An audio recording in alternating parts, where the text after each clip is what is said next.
Toski watched as Kyoko rose up and leaned across the table to reach for the medieval-looking book he had opened in front of him. His amethyst eyes nearly glowed as her already low-cut shirt loosened and sagged on her shoulders before she righted her body.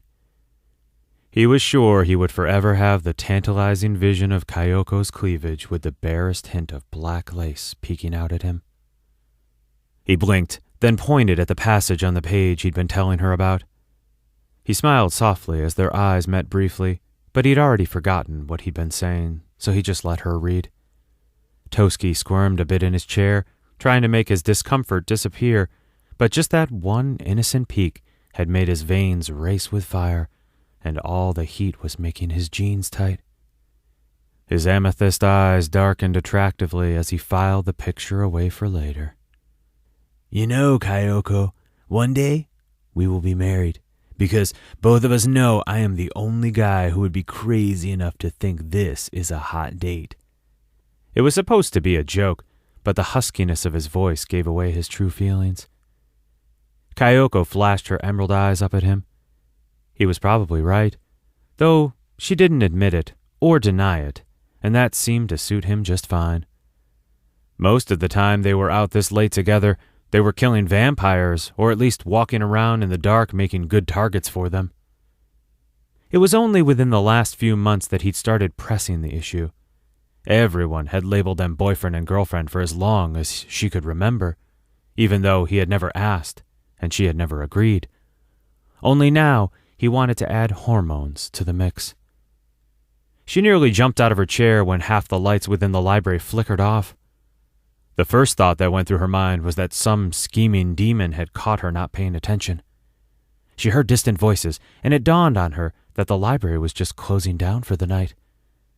They were supposed to have left over an hour ago, but the people who work there always stayed late.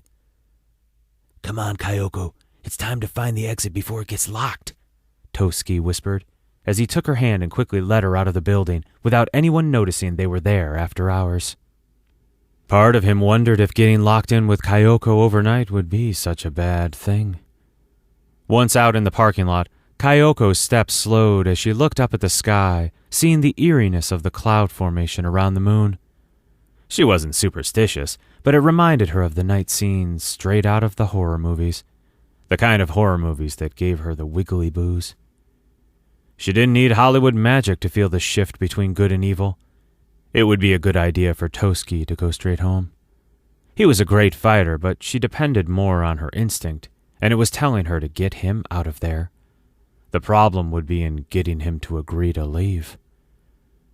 When they reached his car, Kyoko looked up into his strangely lit eyes, knowing he was the only one besides her grandfather that actually knew her secret. She trusted him enough to let him come along on a lot of the demon hunts. He could hold his own, and never once had he given her secret away or let her down. Like today, they had looked up demons of all kinds in the newest books in the huge library.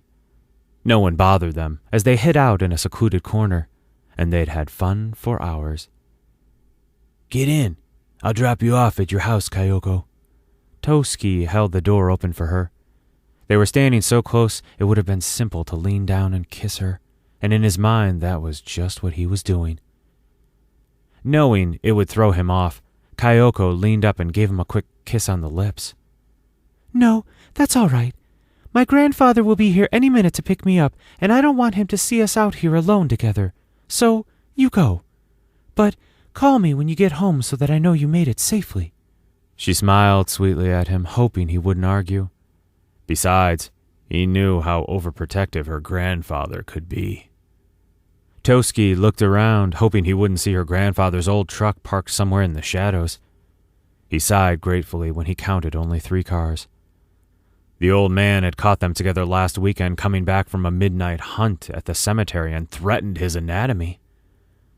The muscles in Toski's jaw flexed, knowing he would never get anywhere with her if he didn't stand up to her guard dog of a grandpa. Glancing back down at her, he raised his fingers to her lips, still feeling the heat of hers, and nodded. Okay, Kyoko. But if it's all the same, I'll wait here with you. He gave her a mischievous smirk. You never know what kind of creepy monsters are lurking in the darkness, ready to attack. He grinned just before he pounced toward his friend in mock humor, making her giggle and run just out of his reach. Toski, come on, I'll be fine. She couldn't help the excitement that leapt into her eyes as she backed up and he followed, stalking her with heat shimmering in his amethyst eyes. Since he had started letting his hair grow, it had become wild, very dark, with blue highlights, and the dangling cross earring had transformed his looks from college prep to bad boy eye candy. It was getting harder for her to look away. Toski shook his head as he closed the distance between them. And give someone else the chance to pounce you? His voice became a touch darker. I don't think so. Like you have dibs on who pounces, Kyoko exclaimed, feeling things start to tighten in her lower abs and upper thighs. Actually, I do, Toski said with a bit of pride in his voice. I have dibs on dibs. Kyoko laughed and shook her head before pointing in the general direction of Toski's house. She liked this cat-and-mouse game a little too much tonight and knew she had to put a stop to it before the speed limit got changed. Toski, home. Now. I love it when you go all dominatrix on me, but, Toski said as his eyes darkened attractively, you should know that's not gonna work. Dang it, Kyoko said, stomping her foot because he was getting closer and she wanted him to get closer. Remember what happened the last time Grandpa found us out together this late? Do you really want to lose that? She demanded, pointing at his crotch. As soon as she looked at what she was pointing at, she gulped, seeing it straining against the fabric. Toski growled. Not really, but... He looked at her and grinned. I'm starting to think it's worth the risk.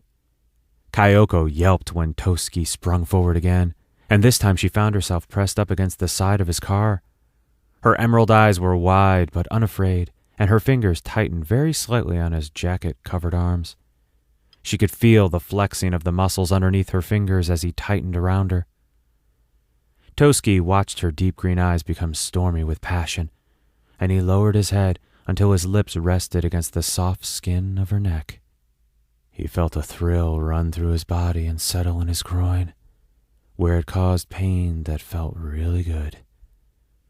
Unable to resist the temptation, Toski nibbled on her neck. His body pressed up against hers, and he groaned when her long legs parted slightly, granting his thigh access. He quickly slid one of his thighs between hers as he leaned against her. What are you doing?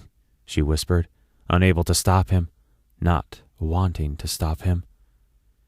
Toski pressed his thigh up against her core, lifting the young woman up until her toes barely touched the ground.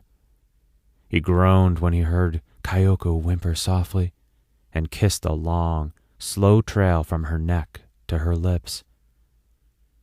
I want you, Toski whispered in a ragged breath against the velvet suppleness of her mouth before capturing it in a demanding kiss. Kyoko's eyes fluttered closed, and she swallowed the moan that threatened to surface. This wasn't the first time Toski had managed to steal a kiss from her, but he'd never been this passionate before. She whimpered when his tongue brushed against her lips, then slowly pushed past them. Toski did moan, tasting the sweetness beyond Kyoko's lips. His arms slid around her small waist, lifting her up just a bit, keeping her trapped between himself and the car. He pressed his leg harder into the apex of her thighs and rocked against her. Toski was elated when Kyoko returned the kiss with a passion that rivaled his own. Kyoko felt one of Toski's hands move up her side to her shoulder and bury itself in her auburn hair. At that moment, she was glad her grandfather wasn't coming to pick her up because she never wanted the kiss to end. Not for the first time, Kyoko was tempted to let Toski take her home with him. She almost suggested it to herself when he ran his hand down her leg and wrapped it around her knee, jerking it forward so he could press himself harder against her core. How would it feel to wake up next to Toski first thing in the morning?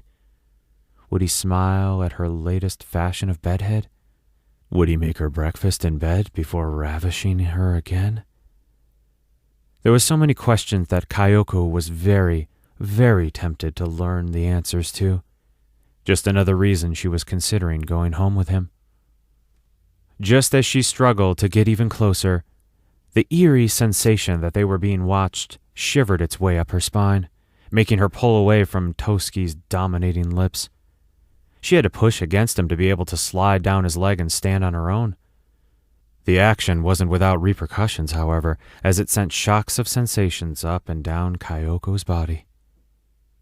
For a moment they remained close, with their foreheads pressed together, trying to catch their breath. She closed her eyes, wondering if his thighs were throbbing as hard as hers. Her voice was shaky, and she had to try twice before she could say the damning words. "Go home, Toski. I'll be okay." She saw the expression on his face and almost changed her mind. However, she needed to stick to her guns.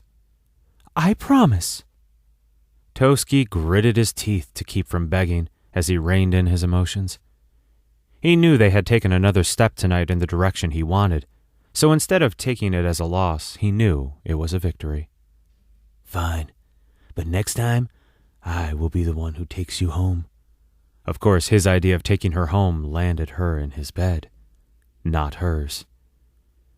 Kyoko backed up under the light of the street lamp in plain sight as Toski hesitated, then started to walk toward her. He paused, as if fighting a silent war within himself, but when Kyoko smiled and shook her head, he fisted his hands at his sides and started back toward the car. Wondering at the tightness in his chest, Toski glanced worriedly over his shoulder at her. His amethyst eyes glowed in the dim light, causing something to stir in Kyoko's heart. She knew he was confused, but she couldn't do anything about it tonight, not without putting them both in danger. She smiled brightly and waved at him, telling him she would be fine. Making up his mind, Toski returned the smile. He got in his car and drove past her, honking his horn in farewell as he went. He felt the cold fingers of dread gripping his heart, and knew if he didn't circle back around, didn't watch over her, that somehow she would slip away. Her smile slowly faded as she watched his car turn the corner. Standing very still, Kyoko flexed her hand slowly, making a fist and releasing it. A small spirit dart appeared and disappeared within her grip. This weapon was the only thing that could keep them safe. She had refused Toski's offer to take her home for a reason. Ever since they had come out of the library, something had been watching her from the shadows. She could feel its eyes on her now, leaving her cold. She growled at herself for letting Toski distract her like that. She blamed herself, not him. Toski had been helping her fight the demons almost as long as she'd been fighting them. They had even bought him a weapon a while back, and it seemed to suit him well. She had taught him many moves that helped during a fight, but still, if he got hurt, it would be her fault. She had lied to Toski, saying her grandfather would be there any minute to pick her up. The truth was her grandfather wasn't coming at all. But if she hadn't sent Toski home, then the demon would have found them in a compromising position and killed them both. And the more her feelings grew for Toski, the less she wanted to risk him getting hurt. She knew he would stay with her and fight, but lately she'd had recurring nightmares about Toski being bitten by one of the monsters, and it robbed her continuously of sleep. Kyoko didn't think she'd be able to live with herself if Toski became one of them, because then she'd have to kill him, right? Inhaling softly, she started walking in the direction of her house, knowing it would take at least an hour to get there. Whatever was stalking her, she hoped it wouldn't wait that long to show itself.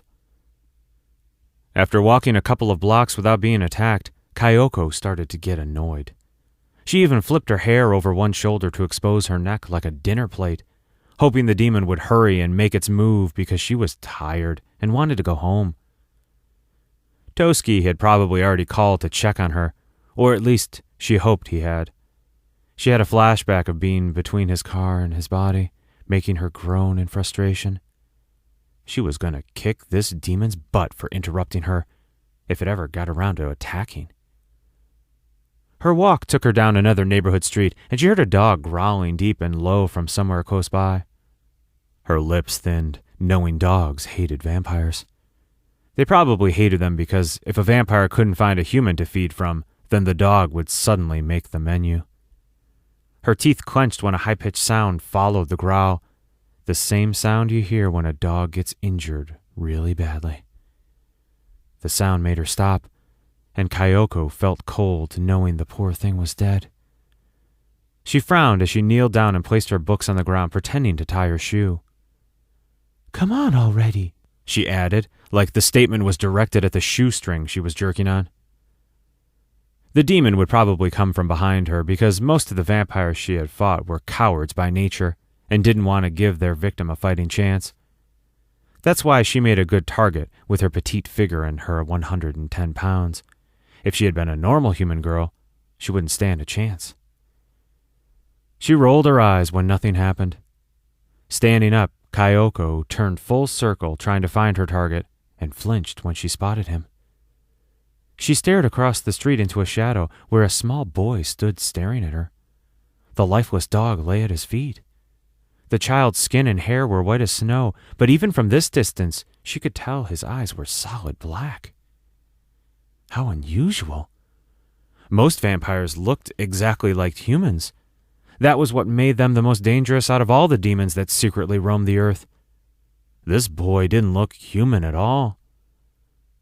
As she watched him, she was caught between the sadness of one being turned so young and the knowledge that it no longer mattered. Yuhi locked eyes with her, almost wishing he were the one who was going to drink her. He liked the pretty ones. He called to his half-breed children, wondering how long she would last against them. He inhaled but couldn't find the scent of fear that normally heated his cold blood. He did, however, find her scent to be a mixture of purity and danger, and wondered at it. Yuhi watched as the vampires under his thrall came from the shadows behind her. Feeling a tingle of warning sweep across the back of her head, down her neck and spine, Kyoko swung around knowing it had been a setup to get her attention, and sure enough, she was surrounded. She'd been waiting for a vampire, not 3, 4, if she counted the boy. "Well, I guess I got what I asked for." Kyoko mocked herself as she tried to focus on all of them at once. One preppy-looking vampire sneered, which really ruined his good looks. "Got what you wanted, huh? I got what you want, baby." He flashed his teeth at her as he tried to capture her gaze and put her under his thrall. Kyoko knew what he was doing and felt instant satisfaction that no vampire had ever been able to take her will away during a fight. She looked him up and down. "I doubt it," she taunted as she wondered if the loudmouth would make the first move. "The sexually frustrated ones really are not my type," she smirked when he growled. At least these 3 vampires looked normal. Well, about as normal as 3 young men that looked like they belonged on the college debate squad wearing fangs could look. It wasn't every day you saw a vampire sporting Armani. Hell, these 3 would probably cry their undead eyes out if they got dirty. And of course, she couldn't forget the deadly child that was watching them like some sick voyeur. That thought made her shiver inwardly. She'd heard stories about that kind of stuff among vampires. Some of them would descend on the victim of their choice and commence to drink or rape them while others watched. One thing the movies did have right is that vampires were very sexual creatures, and many of them had no preference. Man or woman, it didn't matter.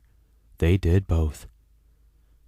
"I wouldn't quit your day job if I were you," she laughed at her own pun, then kneed him right in the groin. Another thing about vampires, they might be faster and stronger, but the males still had the same weaknesses as their human counterparts. She ducked just as one came at her, and she was surprised at the speed it had. So much for normal. She never dealt with anything this fast before. She clenched her fist, feeling the power of the spirit dart form in the palm of her hand.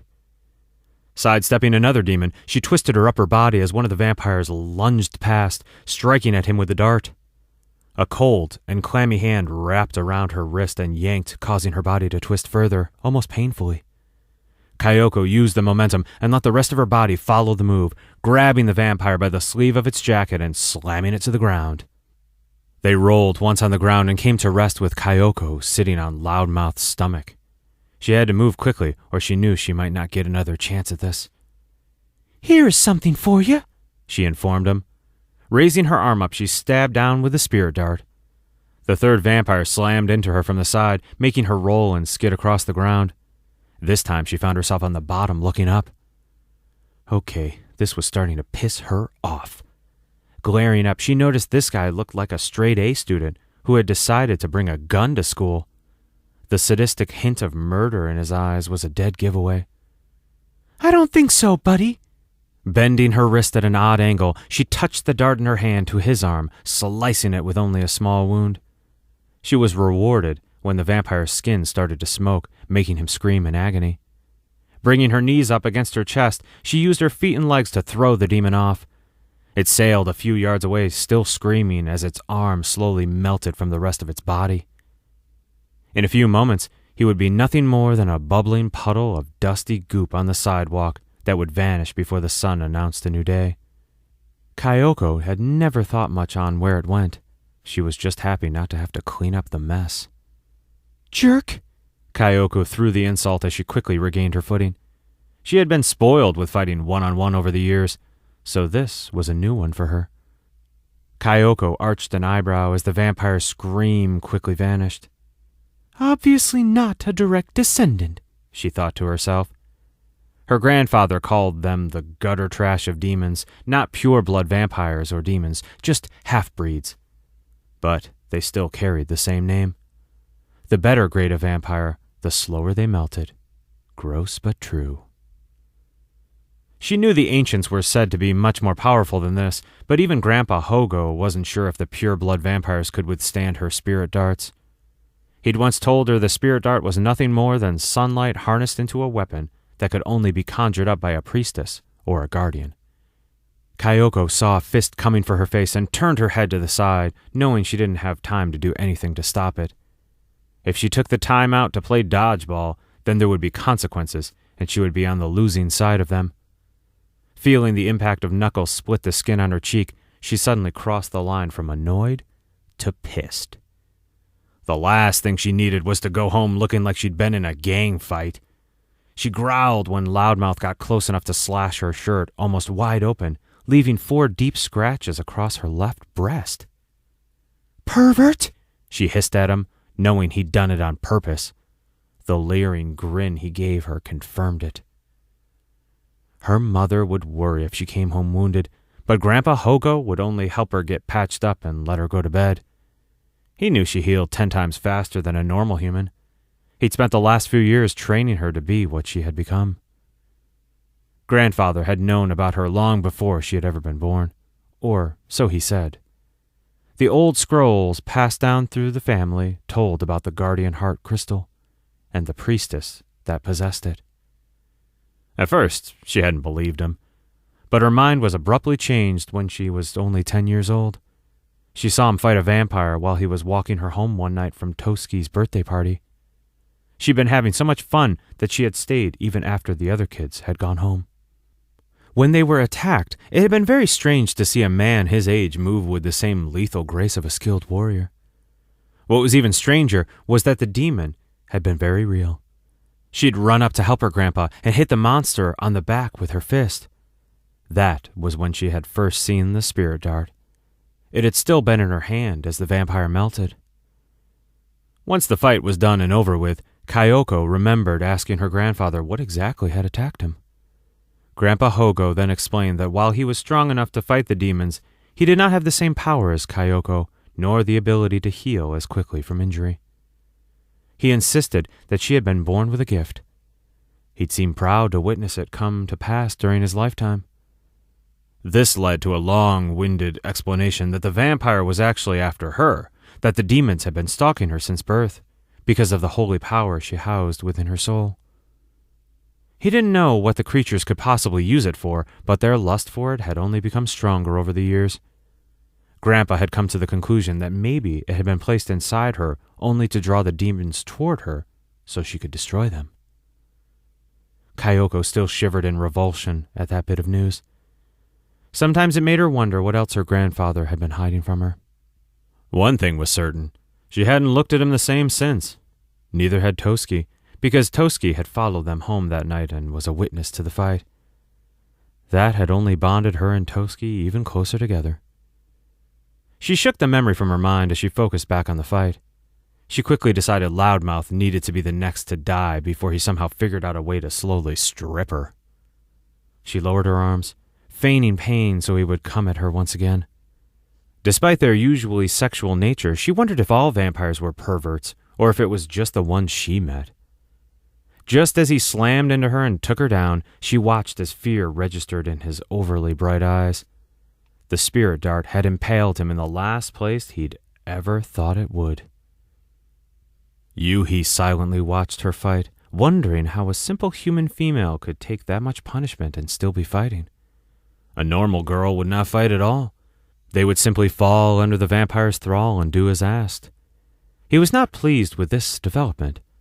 He'd sired those 3 vampires within the last year, wanting to know what it would be like to have brothers. The only other family he had was his sire, Tademichi. As of late, the master's attention had turned from him to the twin brother that had returned to the city.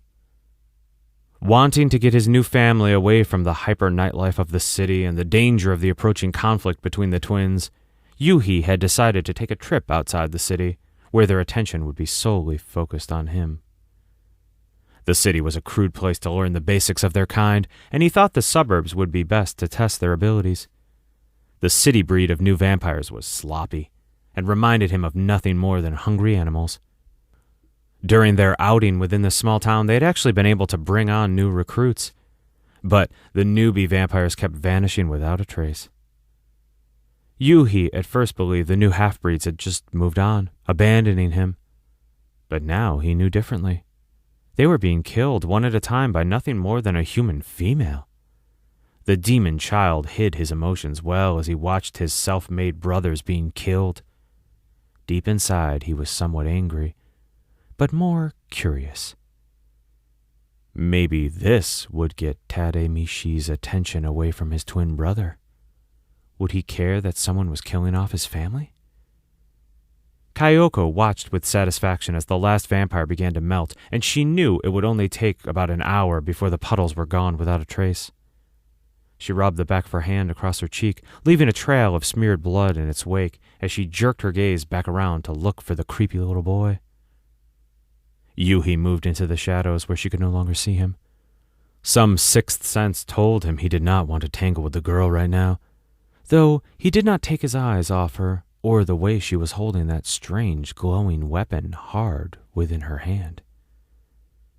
Kyoko blinked into the darkness, thinking that it was disturbing on many levels that the child had vanished. Did I scare him off? She asked herself, refusing to move.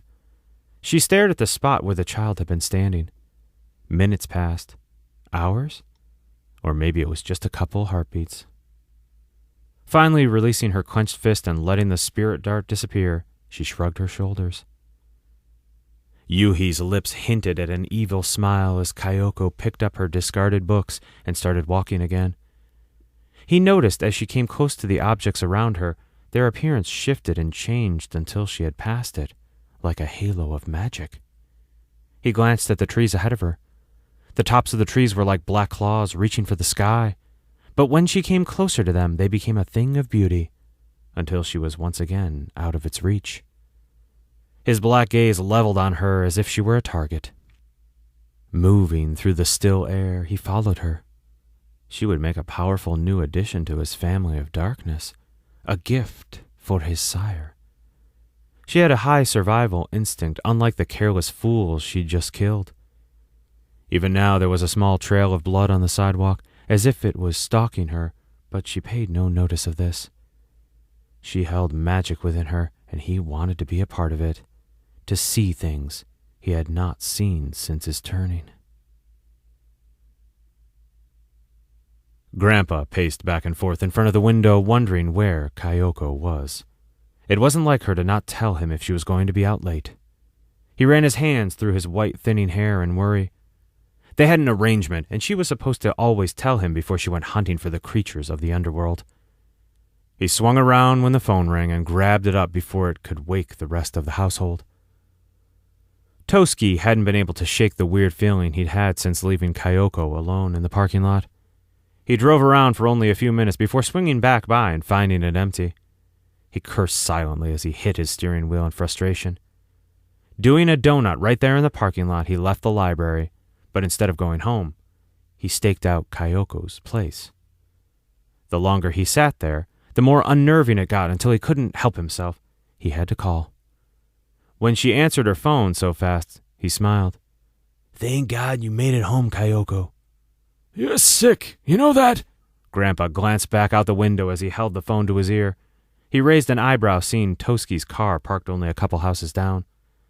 Calling a young lady this time of the night? What are you, a pervert? Toski almost dropped the phone as all the color rushed out of his face, then quickly raced right back up his body, making his ears burn. Only the old man could make him feel like a total idiot this often. Closing his cell phone, he continued to watch Kyoko's house, waiting for her to get home. The phone call verified that her grandpa was definitely not picking her up. Toski rubbed his temples and sighed wearily. She'd lied to him. But why?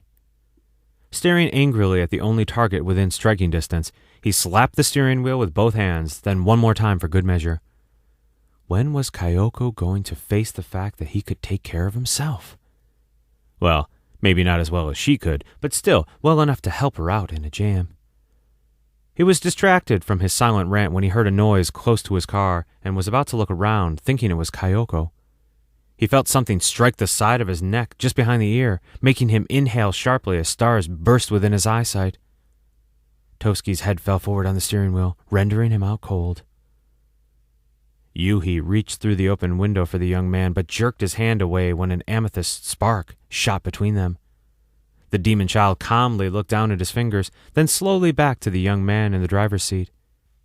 Being told no only made him want it more, and the corner of his lip curved upward in the hint of a cunning smile. Hearing distant footsteps, he pushed away from the car and looked down the street, feeling her closeness. Stepping back into the darkness again, Yuhi waited. Grandpa hung the phone up with a knowing grin. He tapped his chin, wondering when Toski was going to get up enough nerve to take Kyoko's virginity. He had read in the ancient scrolls that as long as the priestess was a virgin, she would be an even bigger target for the demons. But so far, he refused to tell his granddaughter to have sex. He just wished Toski would hurry up and hit puberty or something. Seeing movement from down the block, he focused his old eyes back on Toski's car, wondering if the boy was going to grow a set of balls and get out.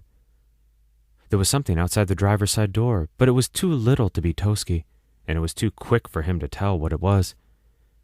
His attention was taken by another shadow on the other side of the street as it came closer. His eyebrows drew together as her injuries came into view. What had she gotten herself into? Something appeared behind her, and his gaze latched onto it. As Kyoko stepped in front of the house, the motion detector lights came on, and she looked up at the window and waved to her grandpa. When he didn't wave back, she noticed the look on his face and the wideness of his eyes. He was looking directly behind her. Well, that's just creepy. Swinging around, she sucked in a chilled gasp, seeing the eerie boy not but a couple feet from her. He was standing as still as a statue in the middle of the street. The only life within him was his unruly silver hair blowing in the night breeze. She gritted her teeth at her own carelessness. How could she have been so stupid? Yuhi could smell her panic and was surprised by how quickly it was replaced by fearful anger. His gaze curiously rose to the old man gaping out the upstairs window at them. She was protecting him? He let his mind wander throughout the house and detected two more life forces. One was a child. Bringing his gaze back to the girl, Yuhi wondered if the male child was her brother. She had taken his brothers away. It would only be fair if he took hers. Don't you even think about it, Kyoko warned, seeing his interest in her home. Her eyes narrowed with determination as the spirit dart formed in her palm. A wicked light appeared within her fist, and something Yuhi had not felt in over 500 years swept through his lifeless body. Fear. His ebony eyes locked with hers, knowing if he tried to take her or her brother, he would die this night. Kyoko's mind went into overdrive, realizing she'd led the little demon straight to her own house. She had put her whole family in danger, and that was something she had always avoided at all cost. She could feel the eeriness of the boy reaching out to her as he remained silent and unmoving. In looks, he seemed to be the same age as her little brother, Tama. Although she could feel he was so much older than that, the oldest demon she'd ever had the misfortune to come across. "I will tell him I have found you," the child's emotionless voice whispered hauntingly, as if they had just shared a long, peaceful conversation. Hearing the front door slam open, Kyoko quickly glanced over her shoulder and yelled, "Grandpa, get back inside!" She raised her weapon and turned back to the demon, ready to fight, only to cry out because the child was no longer there. She didn't know which thought creeped her out the most, seeing him or knowing he existed and not seeing him. Closing her eyes, Kyoko let her life force span out and search for the iciness of his aura. Feeling nothing, she let a quivering breath escape, knowing everything had changed, and all within an instant. The one thing she'd promised herself she would not do was put her family in danger. She felt a heavy hand land on her shoulder and quickly turned, throwing herself into her grandpa's arms. "I'm sorry. I'm so sorry." Tears sprang to her emerald eyes. "He knows where I live. He will tell." Grandpa wrapped his arms around her, feeling the heaviness of loss within his chest. He would have to move the family back to their other home near the sacred shrine before the weekend was over. They would be safer there, where the ground was blessed. This had already been the plan if anything like this ever happened. His eyes grew sad, knowing Kyoko would not come with them. They would lose her. He held on to her tightly as he asked her the one question he already knew the answer to. "I'll take them home, Kyoko. But what will you do?" "Say goodbye," Kyoko sobbed, and then pulled her despair back inside herself. She let the wonderful numbness take hold, knowing she had a lot to do before dawn. Grandpa slowly let her go and watched as she walked into the house before he turned and started toward Toski's car. He heaved a sigh, knowing he would have to make sure the boy was okay. Seeing that lover boy was unconscious, he mumbled, "You always were more trouble than you were worth." He opened the door and shoved the boy into the other seat, almost grinning when Toski's head bumped the passenger window. "Looks like I'm the one stuck taking you home," Grandpa mumbled. "At least, before Kyoko finds out you got yourself knocked out." This time the older man did grin. "We can't let Kyoko know you got yourself hurt, or she won't call you if she needs you." Starting the car, he peeled off down the street, wanting to hurry and get back to his granddaughter. The next morning, Toski awoke with a start, jerking up in the bed from a nightmare he didn't want to remember. Something was wrong in more ways than one. He just knew it. Grabbing for the phone beside the bed, he hit the speed dial, clenching his jaw when her grandpa answered. "I need to speak to Kyoko." His voice was almost manic as his grip tightened on the receiver. He didn't remember coming home last night. What had happened? Mimicking Toski's mood, Grandpa's grip tightened on the phone as the cab pulled up in front of the house. Kyoko had made him promise not to tell Toski or anyone where she was going.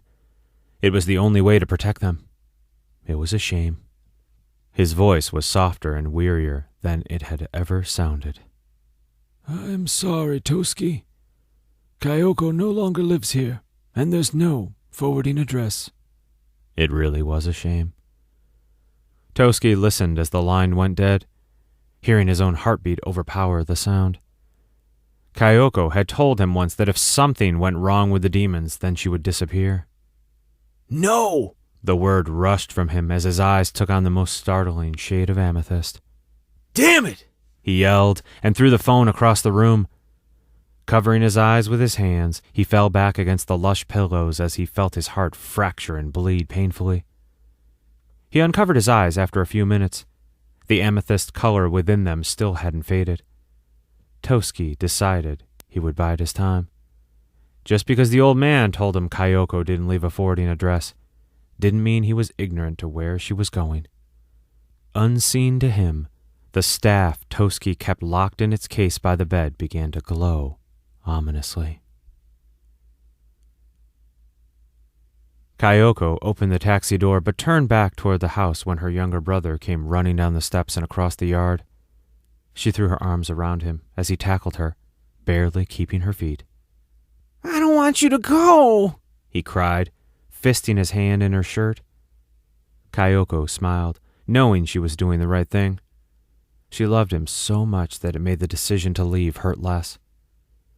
"I will come back to see you soon, and once school is out, I promise you can come to the city to visit me. We will spend so much time together that it will be as if I never left." She looked up to see her mother's gaze lock with hers. Miss Hogo pulled Tama away from her daughter with an understanding smile. "We will have your room ready and waiting on you, won't we, Tama?" She brushed the tears from his cheek as he nodded, then looked back up at Kyoko. "See, everything will be fine." Glancing up at the house one last time, Kyoko could see her grandpa in the upstairs window. She waved and gave him a smile that almost made her cheeks hurt, then climbed into the cab. If she was leaving home because of the demons, then she was going to go invade their home and wipe them out one at a time. "The city, please," Kyoko told the driver and refused to look back. In the heart of the city, Hayakue lay in a state of semi-sleep when he heard his twin brother's voice calling to him. He knew not to open his eyes because there was no use. His brother wouldn't be there. So he just inhaled sharply and listened to the darkness. So my younger brother still refuses to join me? The voice held a hint of longing mixed with anger. Hayakue opened his eyes and ran a hand through his long ebony hair. Without saying a word out loud, he answered the intruding voice. Younger brother? We are twins, Tadamichi.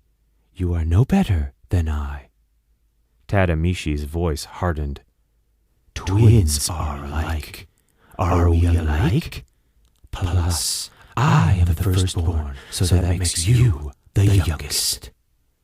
Sitting up, Hayakue let the silk sheets fall from his naked body as he slid from the bed. It was just like Tadamichi to twist events to his liking. No, we are nothing alike, so enough with the riddles. He flinched and then rolled his eyes when the lamp on the nightstand beside him shattered.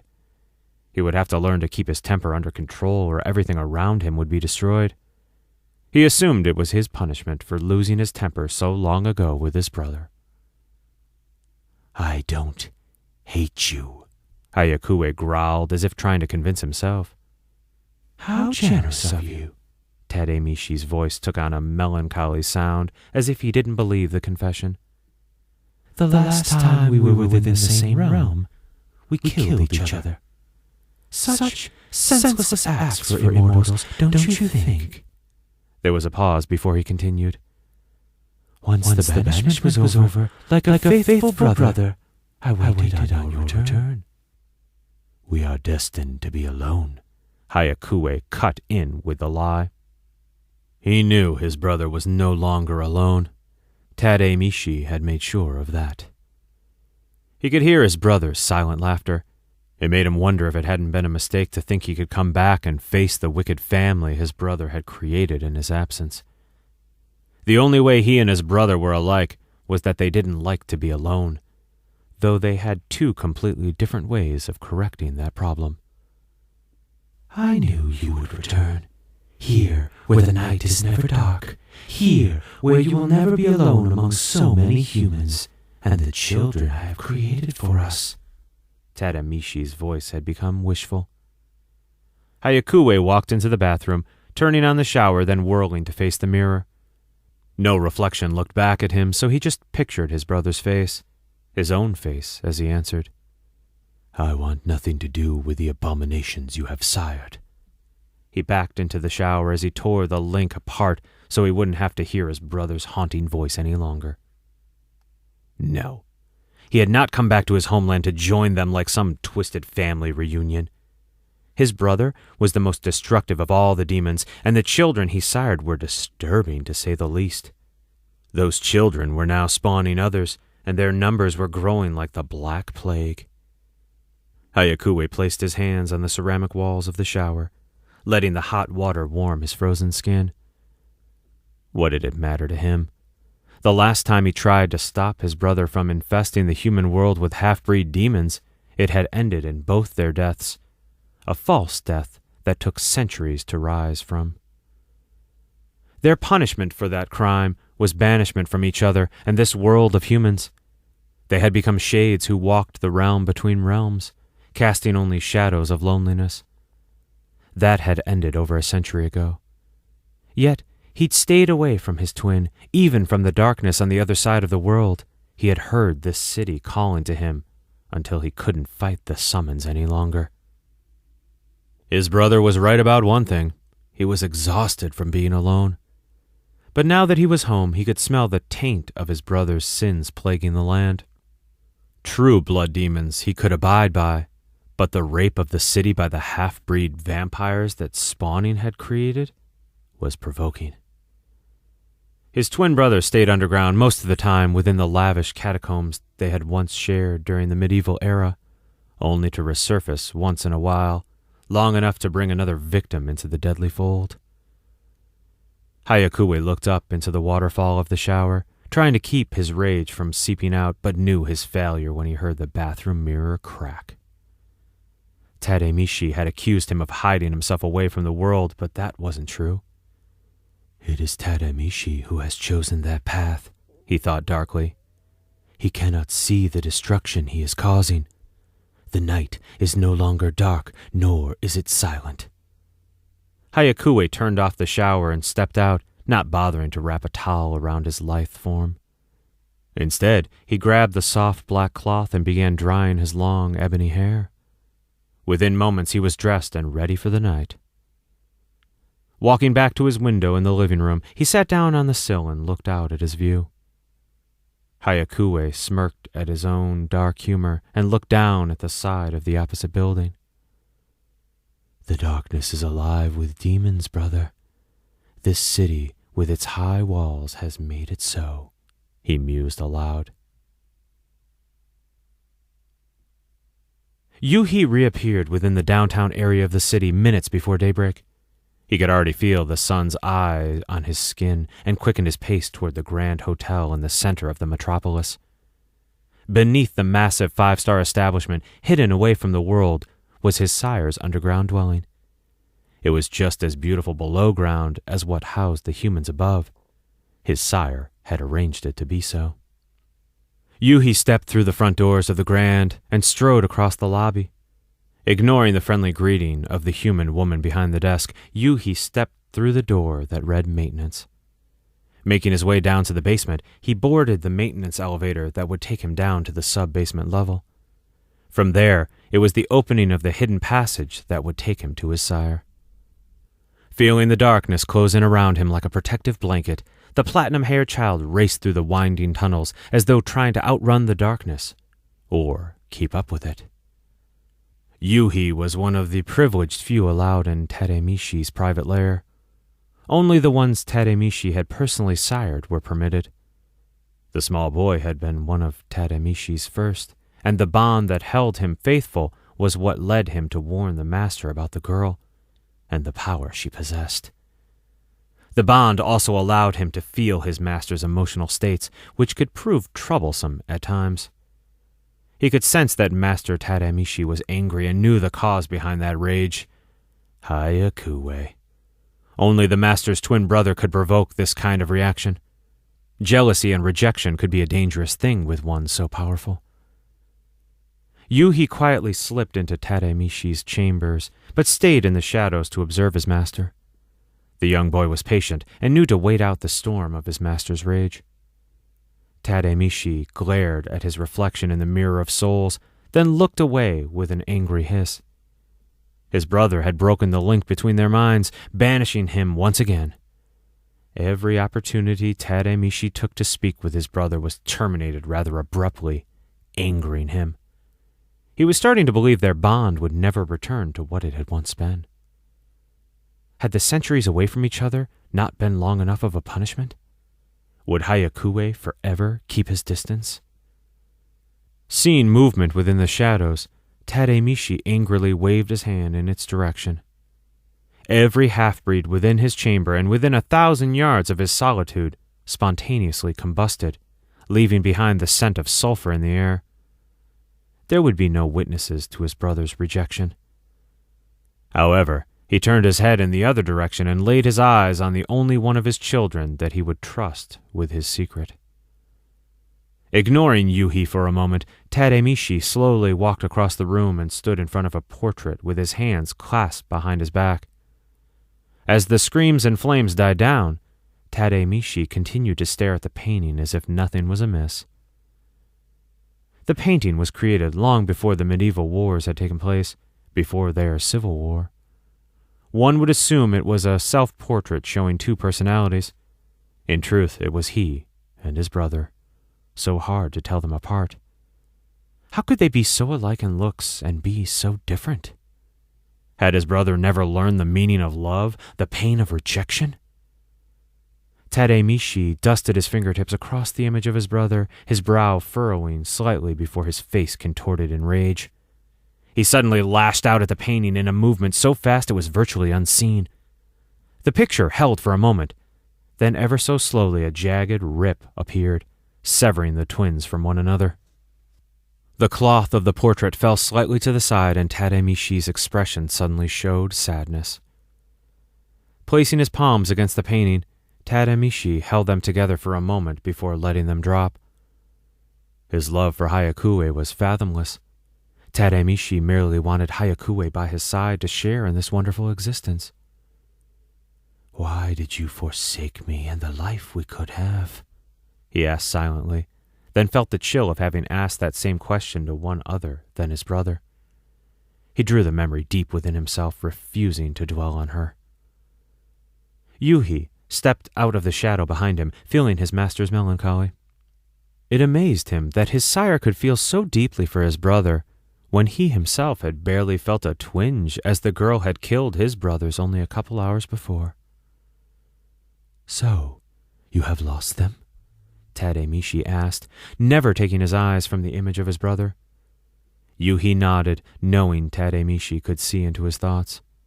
A flash of marble white appeared in his peripheral vision, and he turned his head towards it. His gaze appeared almost thoughtful as he stared at the statues on his left. Slowly turning in a circle, he gazed at each, one by one.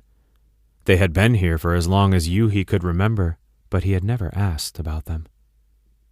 "A girl," Yuhi whispered, wondering why a demon master would have statues of angels. It was odd, or he had always thought so. The angels were beautiful even to Yuhi's eyes, and he wondered if creatures like these could have ever existed on this earth. "I will tell you the story of the statues, my child." Tademichi slowly glanced away from the painting curiously. "And you will tell me about this girl." The corner of his lips turned up in the hint of a wicked smile. "Go on, and take a closer look," he coaxed. "Curiosity is an intriguing emotion, is it not?" Yuhi slowly walked around the room, gazing up into the faces of the men with wings, stopping in front of the one that had intrigued him the most. The long hair that reached past the small of his back swung out as if he was in the middle of battle. The expression that had been on his face was most beautiful and frightening. What was the angel fighting so hard for? What would have been the prize? The stone hands held fast to a sword that was in a downward motion, and Yuhi reached out to slide his thumb across it, only to jerk back when a small thin line of blood welled up on his thumb. Tademichi was suddenly beside him, lifting the injury to his lips to suckle the blood from the boy's finger. Knowing Yuhi was a child of very few words and even less emotions, Tademichi released his hand and nodded at the statue. "This statue, Kayu and his destruction sword." He closed his eyes as he remembered the guardians. "Very powerful adversaries. They all were." Yuhi turned toward his master and waited patiently. They thought they could rid the world of darkness. Thought they could rid it of me and my brother. They should have known better. He opened eyes that now had a strange red tint to them. They were brothers, you see. He stepped closer to the statue of the one who looked the youngest as he added, Or at least they all thought they were true brothers. He reached out and stroked the cheek of the statue, letting his fingers trace the path a tear had left, frozen in time. My dear Kamwe, he knew what the guardians had done was wrong. That is why he looked so sad. It is a shame my brother never really knew him. Tadamichi turned to the next sibling. Kotaro was strong in spirit, yet possessive of what he claimed to be his. His eyes glazed over as if seeing the past. He was willing to die if he had to, all for the love of a woman. Dismissing the statue with a wave of his hand, he stepped to the next one as his eyes darkened. This one was the most dangerous of the brothers. Toya. He was a very interesting creature, so full of fire and rage. Yet, how could he love one woman with such ferocity was beyond me. It led to many battles between him and the other brothers. He was the most possessive of her. I'm surprised they never destroyed one another in their absurdity. He turned toward the final statue. The man's hand was out in front of him, as if he was casting a spell. Tadamichi knew the truth of Shinbi's spell. The void had been in motion as they had cast him through the time portal, sealing it behind him. Shinbi was wise beyond his years, yet he was foolish enough to alter fate. They all were. His eyes hardened as he wondered if the priestess was still with them. The girl can destroy us. Yuhi's voice held no emotion as he stood in front of the statue that seemed to hold the true meaning of rage. She reminds me of him, sire. Tadamichi glanced strangely at the guardian the child had indicated. Toya? Yuhi finally turned his black eyes on Tadamichi as his haunting words echoed. Toya, this is what is inside her. This is what can kill us. Tadamichi's eyes rose to Toya's rage, and he suddenly felt more alive than he had in a long time. What was life without a reason to live? So, she has returned to this realm. He had missed the wars of old.